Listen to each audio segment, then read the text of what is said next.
Rayachoti constituency మొత్తం ప్రజలకి నా నమస్కారం చెప్తున్నాను. నేను ఈ రోజు నాకు మామూలుగా ప్రెస్ ముందుకు వచ్చి చెప్పేది నా ప్రజలకి అందరికీ తగిలేటట్టు మాట్లాడేది నాకు ఇష్టం లేదు.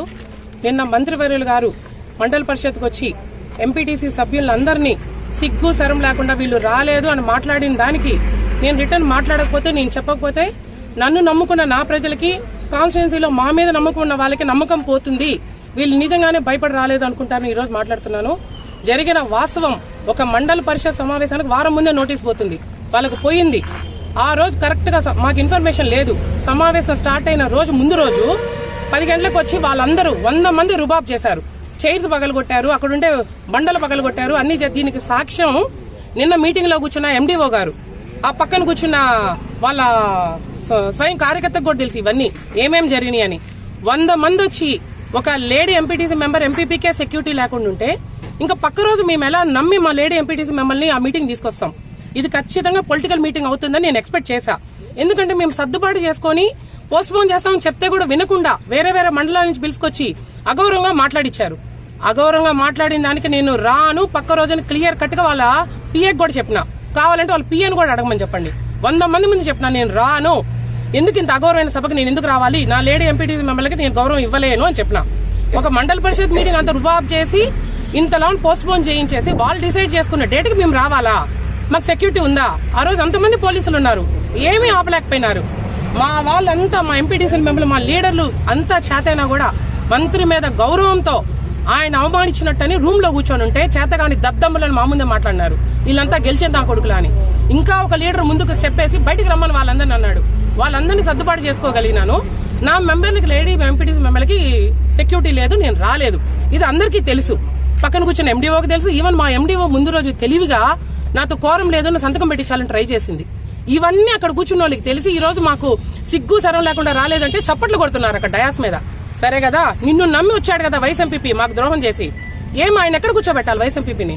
ఒక ఎంపీపీ లేనప్పుడు కూర్చోబెట్టాల్సింది ఒక వైస్ ఎంపీపీని. ఆయనకి ఏమైనా గౌరవం ఇచ్చారా? ఒక మండల పరిషత్ ఆఫీస్ లో ఒక ఎంపీటీసీ మెంబర్ కి ఎంత విలువ ఇవ్వాలి? ఆ బోర్డు పెట్టుకొని మీరు ఏమన్నా అనండి, రాలేదు నాకు అసహ్యంగా ఉంది, మీరు ఎందుకు రాలేదు, మాకు గౌరవం ఇవ్వలేదు అనండి. సిగ్గు సరం లేదా అనేదానికి మీకు ఎవరిచ్చారా రైట్? దయచేసి ఇంకా మా మండల జోలికి రావద్దు, మా ఆడవాళ్ళ జోలికి రావద్దు. మా లేడీ ఎంపీటీసీ 5 మంది ఉన్నాం మేము. మీకు క్లియర్ గా చెప్తున్నా. అంత రుబాబు బయట నుంచి పిలిచి పిలిచి పిలిచి రుబాబులు చేసిన అవసరం ఏంది? ఇప్పుడు 10 రోజుల్లో పెడతాం మేము, మీరు రండి. 10 days లో 3 రోజులు మీకే ఇస్తాము. ఆ రోజులు ఏ రోజు వస్తే మీరు రండి. వారం ముందు నోటీస్ వస్తుందని ప్రపంచానికి తెలుసు.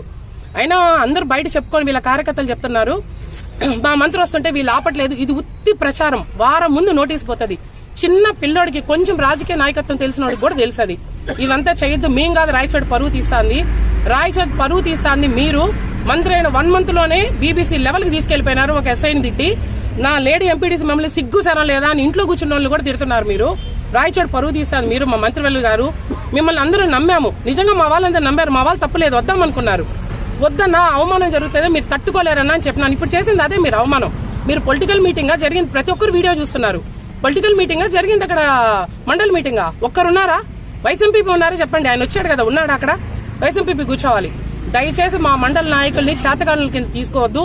మేము ఎవరిని బెదిరించట్లేదు.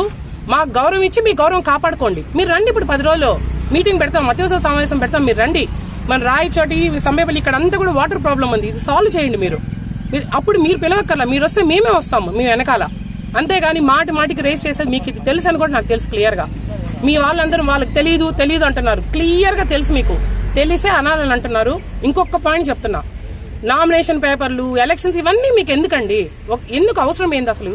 రాజకీయాలు మాట్లాడడానికి ఎందుకు మీరు మండల పరిషత్ సర్వసభ సమావేశం అంటున్నారు? ప్రజలు ఇది తెలుసుకోవాలి. అది పొలిటికల్ మీటింగా, సర్వసభ సమావేశం మీరే తెలుసుకోండి. నామినేషన్ పేపర్లు ఇసేసిన రోజు మీరు ఎక్కడున్నారు సార్? మేము మా రాంప్రసాద్ అన్న అనుకున్నాము ఇప్పటిదాకా. నిజంగా చెప్తున్నాం, బయట పడకపోయినా ఇదే మాట అనుకున్నాము. మా రాంప్రసాద్ అన్న ఆ రోజు ఇదే పార్టీలో ఉండి నామినేషన్ పేపర్లు ఇచ్చినప్పుడు ఎక్కడ కూర్చున్నారు మీరు? ఇప్పుడు నేను వచ్చిన 100 మందిలో ఒక 2 హీరోలను పంపించి చేసి ఉండాల్సింది కదా మీరు. వాళ్ళందరినీ పంపించి ఇప్పుడు నువ్వేంది మాట్లాడేది? ఆఫీస్లోనే సెక్యూరిటీ లేకపోతే ఏం సెక్యూరిటీ ఉంటది? మేము గొడవలు పోవాలని మాకు ఇంట్రెస్ట్ లేదు, ఓపిక లేదు. ఎందుకంటే వెనకాల ఒక్కరికి దెబ్బలు తగిలినా మాకు అంత డెవలప్మెంట్ మీద చూసి కాన్సన్ట్రేషన్, గొడవల మీద మాకు ఇంట్రెస్ట్ లేదు.